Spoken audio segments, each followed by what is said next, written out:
नमस्कार, मैं हूं आपके साथ रुखसार खान और आप देख रहे हैं टीवी इंडिया 18। आइए रुक करते हैं आज की कुछ खास खबरों की ओर।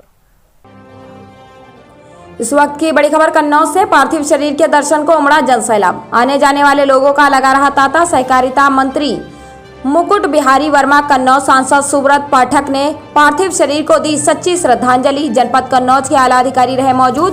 कैप्टन रविंद्र कुमार, बीएसएफ जवानों ने पार्थिव शरीर पर पुष्प अर्पण कर दी सच्ची श्रद्धांजलि। पुत्र ने पिता को दी मुखाग्नि। अंतिम संस्कार में उमड़ा जनसैलाब। सभी की आंखें रही नम। सभी नगर व क्षेत्रवासियों ने वंदे मातरम, भारत माता की जय के नारे लगाए। कन्नौज से ब्यूरो चीफ अभिषेक तोमर की रिपोर्ट। पहाड़ फिसल गया, वहाँ से गिर पड़े हैं, 100 फुट नीचे चले गए। चोट है, हाँ एडमिट कराया, सही हो जाएंगे, हमको यही बताया। आप लोग सरकार द्वारा बाधाएं तो बहुत कर दिए जाते हैं, लेकिन उनको पूरा करने का जब समय आता है तो सभी लोग बदल जाते हैं। नहीं, ऐसा नहीं है। जो मैं कह रहा हूँ बिल्कुल होगा। उत्तर प्रदेश के जो भी शहीद हुए हैं उन सबका स्मारक उत्तर प्रदेश सरकार बनवाएगी। उनके गांव का नाम शहीद के नाम पे होगा और प्रत्येक शहीद के नाम से एक एक रोड का नाम रखा जाएगा। भाई, व्यवस्था जो सरकार का निर्देश है, मैंने बताया निश्चित तौर से व्यवस्था चालू होगी तो पूरे प्रदेश में एक साथ चालू होगी। Para special force commando unit से, और मैं कन्नौज के रहने वाला हूँ। और मुझे ये अपने लोकल जो स्रोत हमारे आर्मी के हैं उनसे पता लगा कि हमारा एक बीएसएफ का जवान शहीद हुआ है सुंदरबनी में। और उसके बाद फिर हम लोग 15 हमारे पूर्व सैनिकों के साथ उसके सम्मान, दाह संस्कार के सम्मान में सम्मिलित होने के लिए आए हैं। और बाकी और क्षेत्रीय विधायक जी हैं और जो राजनीतिक लोग जो हैं सब लोग यहाँ पर उपस्थित हुए हैं शहीद को श्रद्धांजलि देने के लिए। हमारे देश की सीमाओं पर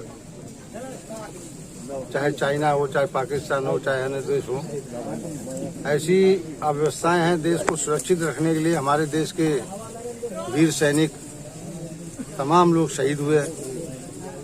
उसी में इस गांव के वीरपाल सिंह जो शहीद हुए, निश्चित तौर पर हमारे कन्नौज में जिस तरह से वीरपाल सिंह जी ने देश की रक्षा करते हुए शहादत हुई है, शहीद हुए हैं, तो उनको हम नमन करते हैं, श्रद्धांजलि देते हैं और ईश्वर से प्रार्थना करते हैं कि वीर शहीद के नाम से उनके, चाहे जिस तरह से आदरणीय विधायक कैलाश राजपूत कह रहे हैं, सरकार की मंशा है, सरकार ने जो वायदे किए हैं कि उनका स्थल बने, रोड बने, बच्चे को नौकरी मिले, और ये सब देने के बावजूद भी हम तो ये सोचते हैं कि जिस तरह से देश के लिए कुर्बान हुए शहीद, उनके लिए जितना सरकार करे वो कम है। हम बार बार सरकार से भी अनुरोध करते हैं कि जिस तरह से शहीद के परिवार के साथ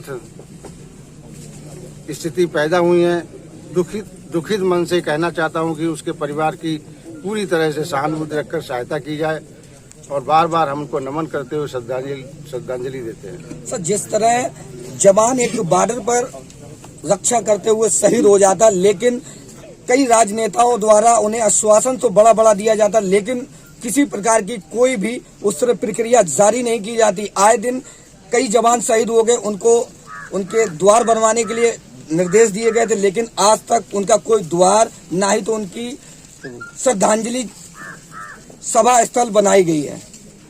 हम आपको विश्वास दिलाते हैं, चूंकि हम लोग विपक्ष में हैं, सरकार से मांग करते हैं कि जिस तरह से शहीद अपनी जान जोखिम में डालकर देश की रक्षा करता है, तो निश्चित तौर पर ऐसे वीर शहीदों के सम्मान में गांव में उनके द्वार बने, उनके स्थल ऐसे बने कि उनकी याद बराबर गांव और आसपास के लोगों में रहे। यही सम्मान दिलाने की सरकार को करना चाहिए।